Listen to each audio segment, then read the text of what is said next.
Sekarang saya berada di Maggi Masak-Masak Studio. Bersama dengan saya, kita ada Kak Rohaida dari Johor. Katanya peminat dan juga pakar mi Maggi kari. Saya ni memang peminat mi Maggi kari sejak dulu lagi. Okeylah Kak, saya nak tanya, apakah ramuan yang paling penting sekali untuk masak Maggi kari ala Johor? Dekat Johor, kan senang dapat ikan segar. Jadi, ramuan yang paling penting sekali adalah ikan tenggiri segar. Pasti ramuan-ramuan yang lain pun mesti segar juga kan? Tentulah. Antara bahan-bahan lain ialah daun selasih, daun kesum dan santan. Wah, memang special ni. Apa kata kita mula masak sekarang? Kita rebus isi ikan tenggiri dulu. Nanti kuah dia rasa enak dan berkhasiat.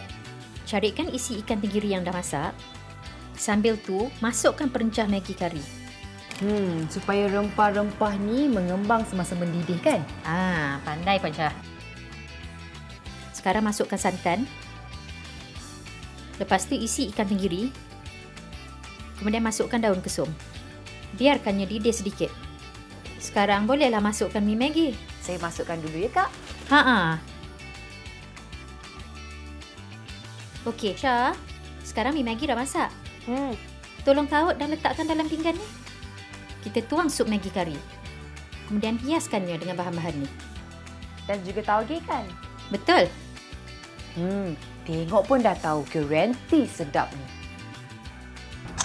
Inilah dia mi Maggi kari ala Johor. Penonton di rumah, jangan lupa cuba tahu. Pastikan anda klik www.facebook.com/Maggi Malaysia untuk resepinya yang lengkap. Dan jangan lupa ikuti kami untuk pelbagai resepi special mi Maggi kari.